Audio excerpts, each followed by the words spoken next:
ಉಚಿತ ಗ್ಯಾರಂಟಿಗಳೆಲ್ಲ ಚುನಾವಣೆ ಗಿಮಿಕ್ ಸಚಿವ ಚೆಲುವರಾಯಸ್ವಾಮಿ ಹೇಳಿರುವಂಥದ್ದು. ಸಿದ್ದರಾಮಯ್ಯ ಸರ್ಕಾರದ ಉಚಿತ ಗ್ಯಾರಂಟಿಗಳು ಏನಿದ್ದಾವೆ ಅವೆಲ್ಲ ಚುನಾವಣೆ ಗಿಮಿಕ್ ಅಷ್ಟೇ ಅಂತ ಕೃಷಿ ಸಚಿವ ಚೆಲುವರಾಯಸ್ವಾಮಿ ಹೇಳಿರುವಂಥ ವಿಡಿಯೋ ಸಾಮಾಜಿಕ ಜಾಲತಾಣದಲ್ಲಿ ವೈರಲ್ ಆಗ್ತಾ ಇದ್ದಾವೆ. ಚುನಾವಣಾ ಪೂರ್ವದಲ್ಲಿ ಕಾಂಗ್ರೆಸ್ ಘೋಷಣೆ ಮಾಡಿರುವಂತಹ 5 ಉಚಿತ ಯೋಜನೆಗಳು ಇವೆಲ್ಲ ಗಿಮಿಕ್ ಅಷ್ಟೇ, ಇದರಿಂದ ಯಾವುದೇ ಪ್ರಯೋಜನ ಇಲ್ಲ, ಈ ರೀತಿಯಾಗಿ ಮಾತಾಡಿರುವಂಥ ವಿಡಿಯೋ ಇದೀಗ ಭಾರಿ ಸದ್ದು ಮಾಡ್ತಾ ಇದೆ.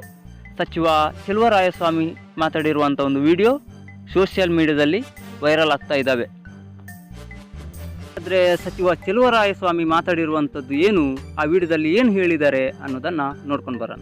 ತಮಿಳುನಾಡಿನಲ್ಲಿ ಫ್ರೀ ಘೋಷಣೆ ಮಾಡ್ಕೊಂಡು ಈ ದೇಶದಲ್ಲೆಲ್ಲ ಚರ್ಚೆ ಆಯಿತು, ನಾವು ಚರ್ಚೆ ಮಾಡಿದ್ದೀವಿ. ಇದು ಒಳ್ಳೆಯದಲ್ಲ ಬೆಳವಣಿಗೆ, ಮುಂದೆ ಫ್ರೀ ಅಂತ ಹೋದರೆ ಎಲ್ಲೋಗಿ ಮುಟ್ಟುತ್ತೆ ಅಂತ. ಈಗ ನಾವುಗಳು ಅದೇ ಲೈನಲ್ಲಿ ಹೊರಟಿದ್ದೀವಿ.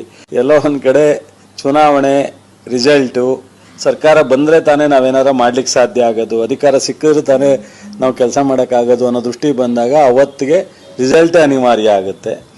ರಿಸಲ್ಟ್ ಬರಬೇಕು ಅಂದಾಗ ಈ ಥರದ ಚಿಪ್ ಪಾಪ್ಯುಲಾರಿಟಿ ಇಲ್ಲದ್ದು ಪಲ್ಲದ್ದು ಎಲ್ಲ ಮಾಡ್ತೀವಿ. ಬಟ್ ನಮ್ಮ ಮನಸ್ಸು ಇಷ್ಟ ಇದೆಯೋ ಇಲ್ವೋ, ಒಪ್ತವೋ ಇಲ್ವೋ, ಸಿದ್ದರಾಮಯ್ಯನಿಗೆ ಇಷ್ಟ ಆಗ್ತದೋ ಇಲ್ವೋ, ಕೆಲವೊಂದು ಮಾಡ್ಕೊಂಡು ಹೋಗ್ಬೇಕಾಗುತ್ತೆ, ಅಲ್ಲ ಕೆಲವೊಂದು ಅಕ್ಸೆಪ್ಟ್ ಮಾಡಬೇಕಾಗುತ್ತೆ.